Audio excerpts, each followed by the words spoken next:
26 जनवरी 1966 air India के एक plane flight 101 ने इंडिया से वियना के लिए उड़ान भरी।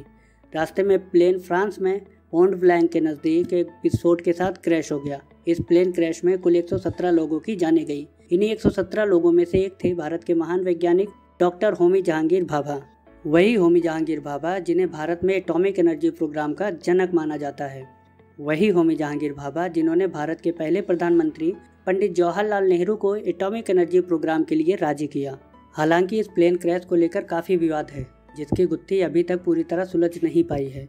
बात जो भी हो, इस प्लेन क्रैश में हमने अपना एक महान और अनमोल वैज्ञानिक खो दिया, जिसकी धमक पूरी दुनिया में थी। डॉक्टर होमी जहांगीर भाभा का जन्म 30 अक्टूबर 1909 को मुंबई के एक धनी पारसी परिवार में हुआ था। इनके पिता काफ़ी मशहूर वकील थे और इनकी माता भी काफ़ी बड़े घराने से ताल्लुक़ रखती थी। घर में शिक्षा का माहौल काफ़ी अच्छा था, अतः भाभा बचपन से ही कुशाग्र बुद्धि के थे। कहा जाता है कि भाभा को बचपन से ही किताबें पढ़ने का शौक़ था, जिस कारण इनके पिता ने घर में ही एक लाइब्रेरी बनवा दी थी।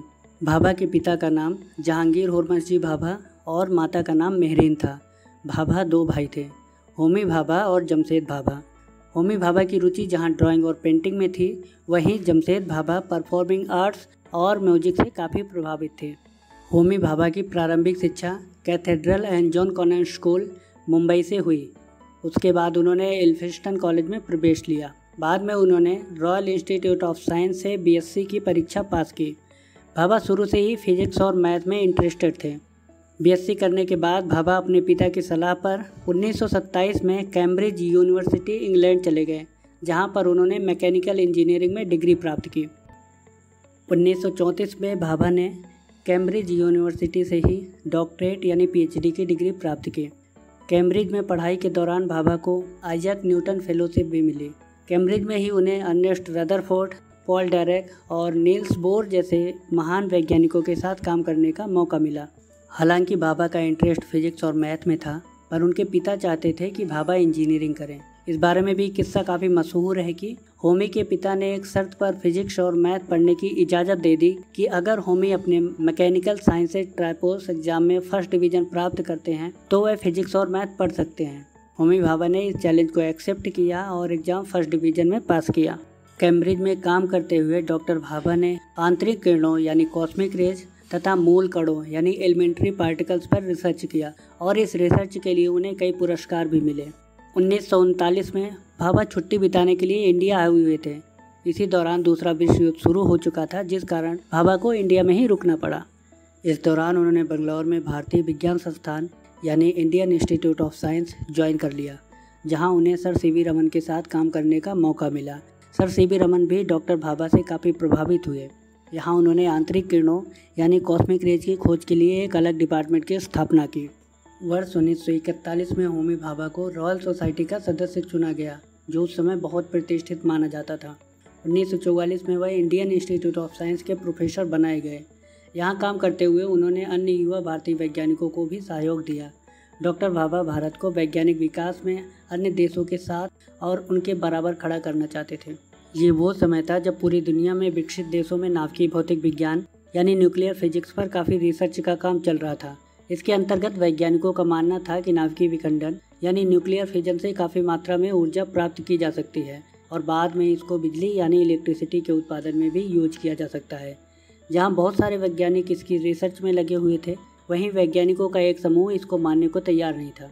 डॉक्टर भाभा न्यूक्लियर फिजन की इस कॉन्सेप्ट से काफ़ी प्रभावित थे और उन्हें विश्वास था कि इसको भविष्य में ऊर्जा के स्रोत के रूप में यूज किया जा सकता है, क्योंकि उन्हें ये भी पता था कि ऊर्जा के पारंपरिक स्रोत बहुत ज़्यादा समय तक ऊर्जा आपूर्ति को पूरा नहीं कर पाएंगे। अतः ज़रूरी था कि हमारे देश में भी इस पर कार्य किया जाए, पर इसके लिए सबसे बड़ा चैलेंज था एक ऐसा रिसर्च सेंटर जहां सिर्फ न्यूक्लियर फिजिक्स या उससे संबंधित रिसर्च पर ही काम हो।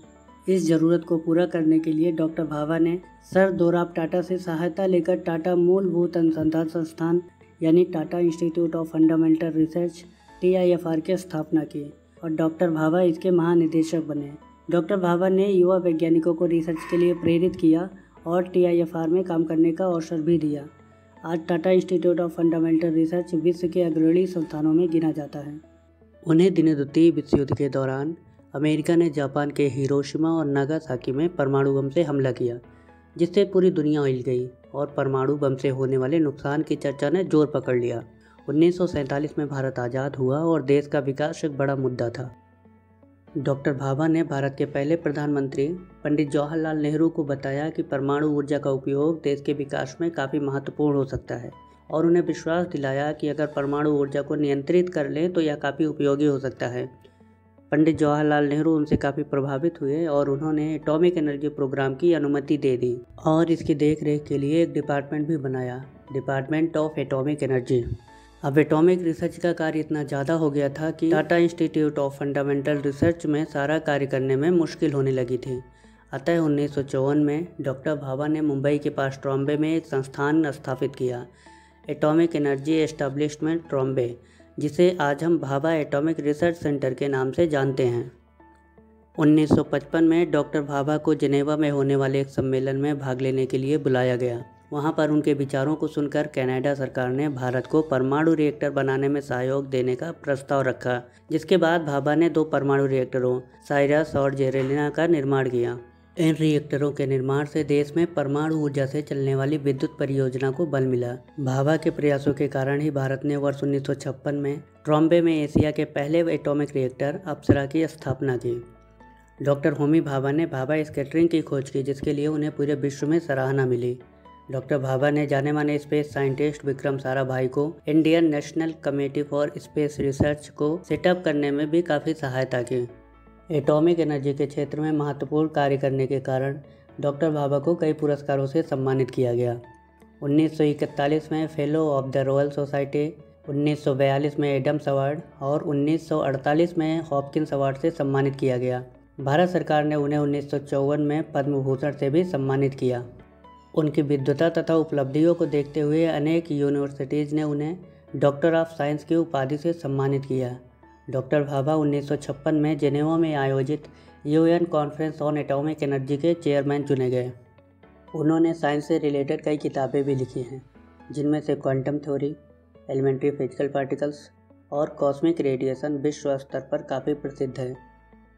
24 जनवरी 1966 को जब डॉक्टर भाभा एक कॉन्फ्रेंस में भाग लेने के लिए जा रहे थे, फ्रांस में मॉन्ट ब्लैंक के नज़दीक एरोप्लेन क्रैश हुआ और इस हादसे में डॉक्टर भाभा ने अपनी जान गंवा दी।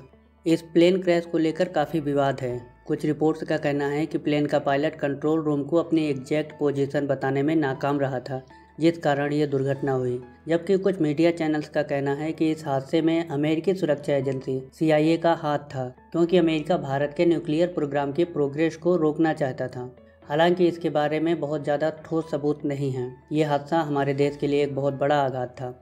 डॉक्टर होमी जहांगीर भाभा एक महान वैज्ञानिक थे, जिनकी धमक पूरी दुनिया में थी। देश उनके अकल्पनीय कार्यों और आविष्कारों से प्रेरित होता रहेगा और सदैव ऋणी रहेगा।